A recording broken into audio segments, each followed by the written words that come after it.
Your workout should start with a warm-up. Here we have a neck circles, going slowly around one direction, then the other. Next, the rotations, turning the head side to side. These exercises are important to loosen the muscles, tendons, and ligaments in the neck before practice. And we have stretching the head to the side to stretch the muscles on the sides of the neck. This avoids pulling muscles in the neck and the upper shoulders during your exercise. We look to the ceiling, and then we pull the chin down to the chest and press to stretch the muscles in the back of the neck. This is shaking out the wrist to loosen. We do crisscross exercises to warm up the shoulders and to warm up the chest. Holding the arm across the body is a slow static stretch to loosen up the shoulders. Next, we stretch the arm behind the back, still stretching the shoulders. This is very important to prevent the injury of the shoulders during exercise.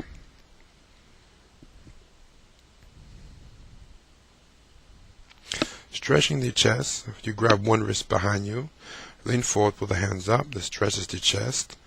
The legs are approximately straight and leaning over also stretches the hamstrings and both legs at the same time that you stretch the chest. When stretching, you inhale, then you exhale as you assume your stretching position to relax. Next, we have shoulder circles with the hands in, loosening up the shoulders and the chest. You can extend the hands, making small circles going forward, gradually getting larger into large circles. This is very good in warming up, stretching out the rotator cuff and the deltoids. Then we do the same circles, going backwards, starting small, then getting larger. This short exercise can be done with one arm, turned to the side, doing both backwards and forward circles. It is very important that when you stretch both sides equally. Flexibility is a very, very big part of your training.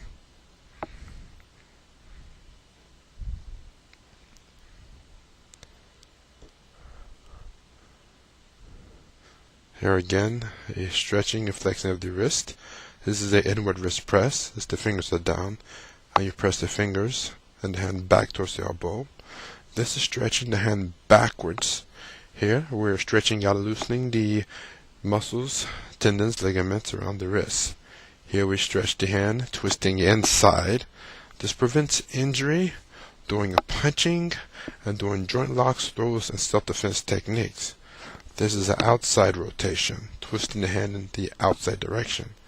We interlock the fingers, palm into the chest, and turn out and press forward to help loosen and stretch out the fingers as well. Next, we will stretch to the side. You inhale, then exhale as you stretch. This stretches out the muscles on the sides of the body.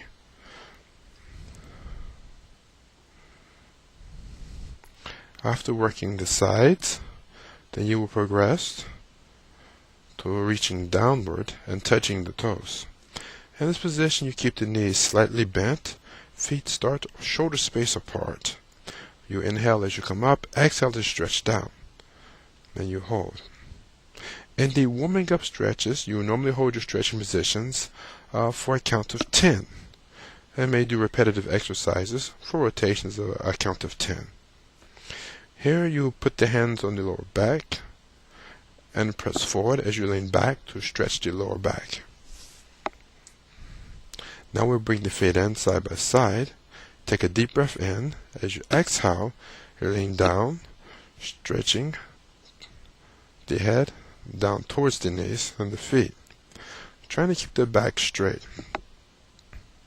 As you come up, you bring your chin up last. It stays on your chest. When you come all the way up, you bring the chin up. This keeps stress off of the neck as you come up. This is stretching back. This time the feet are approximately 1 1/2 shoulder space apart.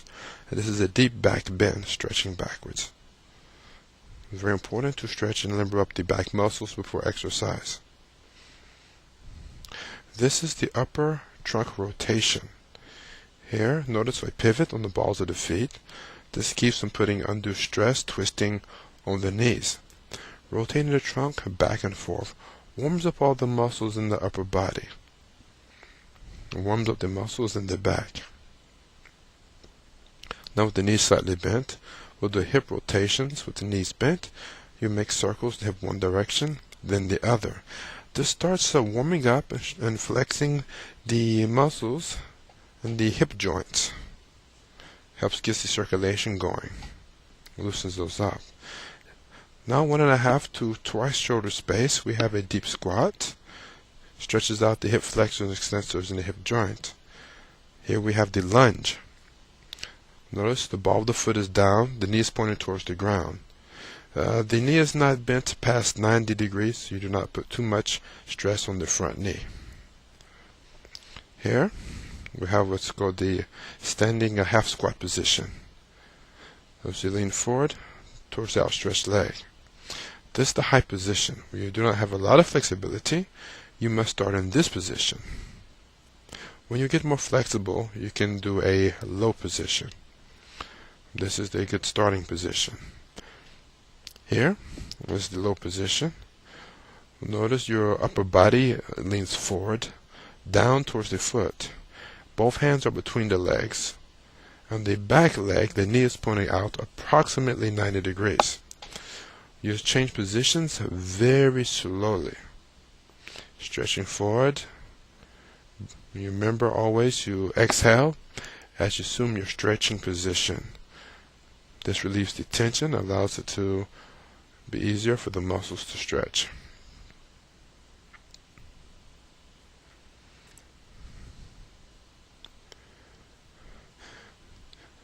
If you're comfortable, you can grab the bottom of your foot to help pull a little bit forward to aid in your stretch.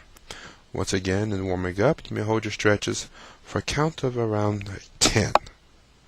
Here again, the low squat, stretching out the hip. Very important to get the hips ready for kicking maneuvers. This is the quadriceps stretch, stretching the muscles in the front of the thigh. As you grab the foot behind you, the knee is straight down and the hip is pushed slightly forward to get the stretch in the muscles in the front of the thigh.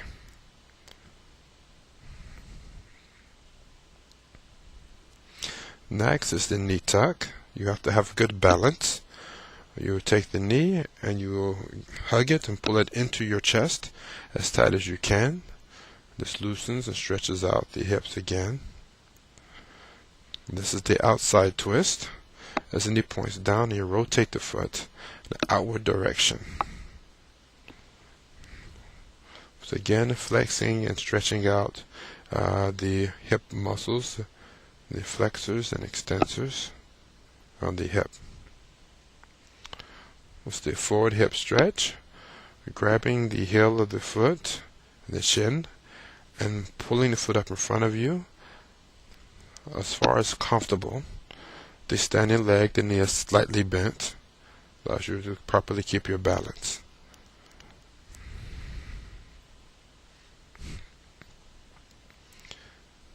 Every once in a while you may need to shake your legs out a little bit.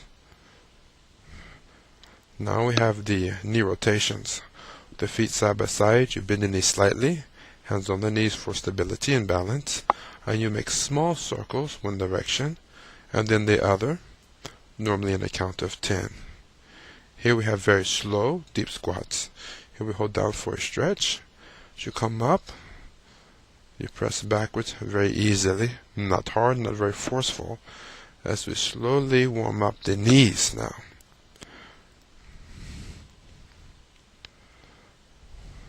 This is the middle split. You press down first comfortable. This can be done with the feet flat on the ground, and when you get to very flexible, you can turn the feet sideways. and work the feet out.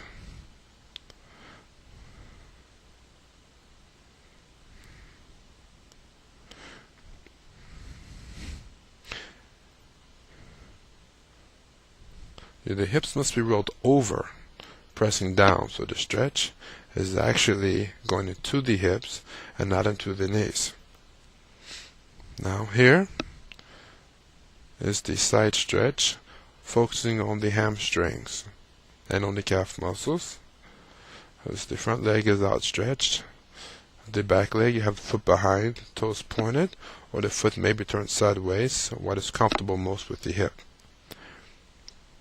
You stretch and lean forward towards the outstretched leg.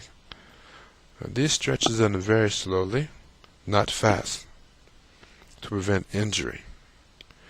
And here, you may have to wiggle the foot to get it to go out some. You start stretching slowly, you hold for a count of 10. If it's comfortable, you can stretch it out a little bit more.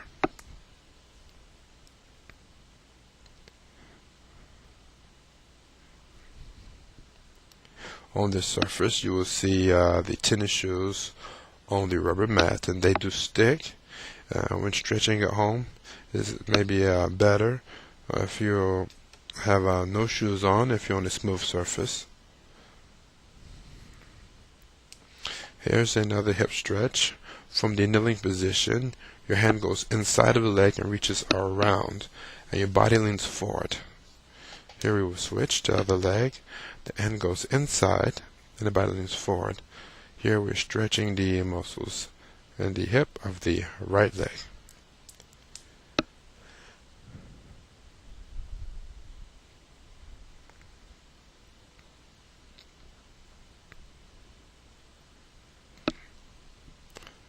When we have the light stretch, we'll do a jumping jacks. This will warm up the blood. Now, some people will prefer to do your calisthenics, such as your jumping jacks and push-ups, before you start stretching. Here we have the squats. Important thing is when you come up, your knees do not lock. They stay slightly bent. It is good to do these exercises, say about the 1 minute jumping jacks or 1 minute squats. Here we have half squats when the feet are close together, knees slightly bent, normally for 1 minute. To save time in this video, we'll just do a few repetitions, just so you can see how to do the exercise. Here, we have the next type of exercise, where the previous ones were static, these are dynamic. This exercise is called the leg raise. Two types of muscle fibers, static or slow twitch, and the dynamic or fast twitch. This exercise swings the muscles to a range of motion about 2/3 or so of their speed. First it went up, then across the body, and this is going to the outside of the body.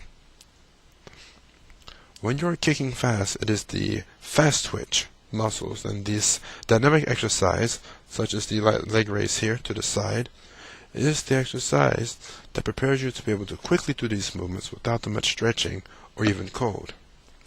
Here we have the leg raise to the back, and this is around the world. Big circles in and out.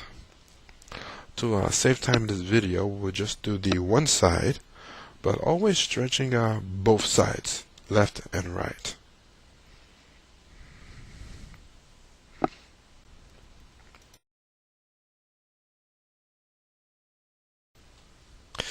The foundation of martial arts training lies within stances and balance. Here we have Jumbi or the ready stance. Feet shoulder space apart, the hands came to the chest and pressed down to form a circle with the fist turned in. Next we have the horse stance. The feet are 1.5 to twice shoulder space apart, hands both straight back and on the hip, closed fist, and back to attention, as we say Charya. Back to Jumbi, which is the ready position again. This is the front stance. You step back with the back leg, 1.5 shoulder space to 2 shoulder space, depending on how long your legs are. The front knee is bent, almost to the point that you cannot see the front toes. The back leg was straight, back straight, shoulder straight.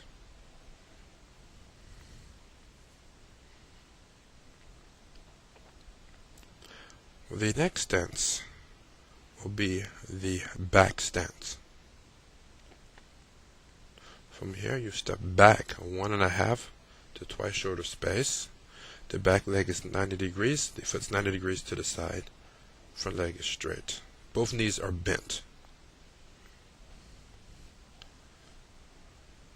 Back stance is normally a defensive stance.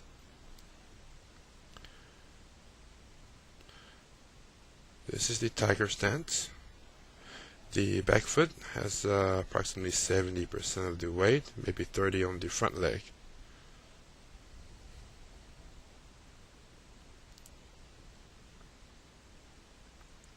Here we have the crane stance. All of the weight is on one leg. One knee is up. This is protecting one leg.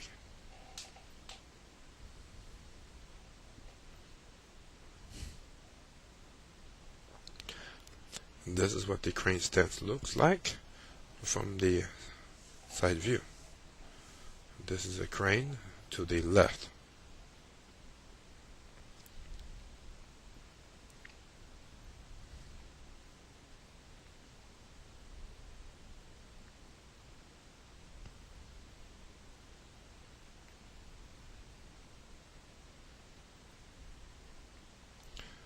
This is the kneeling stance, or called snake stance. It's kneeling down on one knee, striking forward. The back foot is on the ball, so you can move quickly.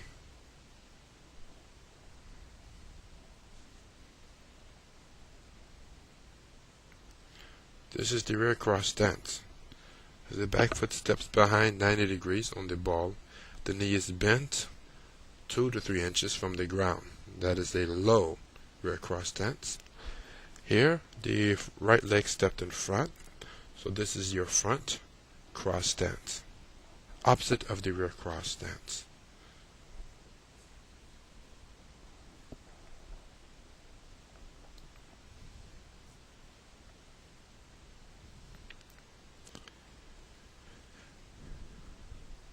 The next maneuver is the low dragon stance.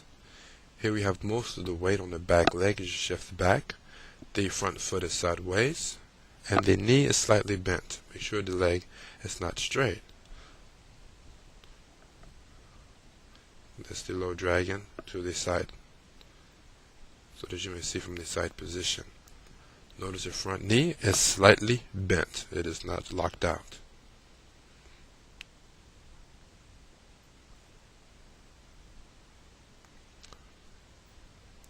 Stances are transition movements in the middle of a fight from one to the other.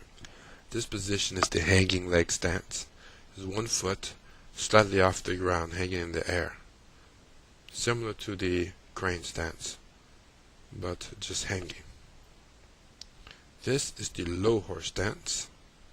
Here, the legs and knees are bent almost 90 degrees, very deep.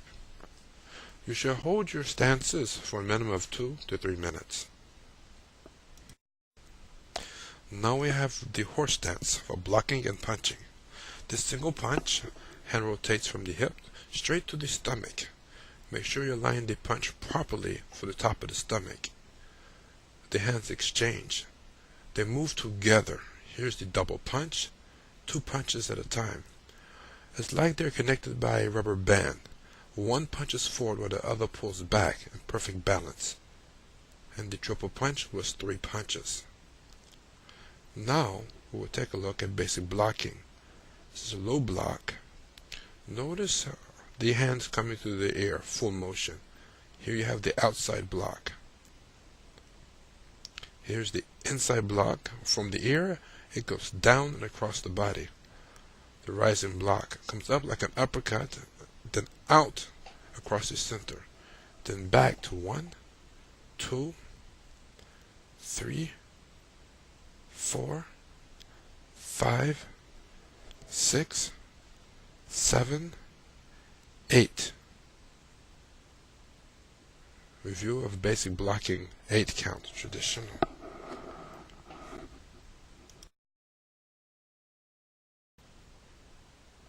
Fighting footwork. Here is the forward triangle. His foot steps out in a triangle pattern moving forward. And here is the reverse triangle. As the footwork goes backwards in a triangle position, this is side stepping as you step to the side. This is stepping straight forward and straight back from the middle position. Now we have the count. That's 1, 2, 3, 4, draw step, 5, 6, 7 sliding forward, 8 sliding back, 9 to the side, 10 to the side, 11 backwards turning, 12 forwards turning, 13 fake step going forward, 14 fake step going back, 15 the switch or the shuffle. That's the 15 step fighting footwork pattern. Next we have the step slide. You step forward the front foot and slide back. Then you have the push step as you bound. That was the push step.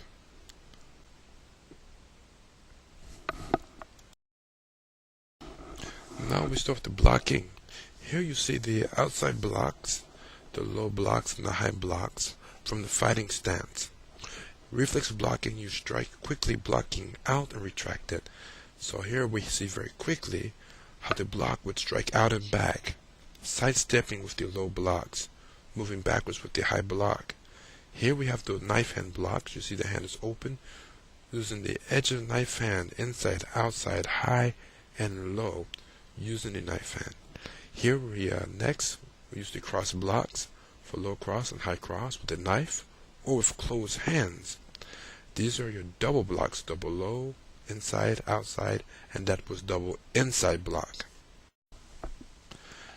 Here you have the high blocks with the palm, up and down, in and out. Use the open palm, both with the front hand and the back hand. Inside and outside, use the palm block to block or to deflect. Here's a circular palm block as you step and parry. This is known as the parry hand motion.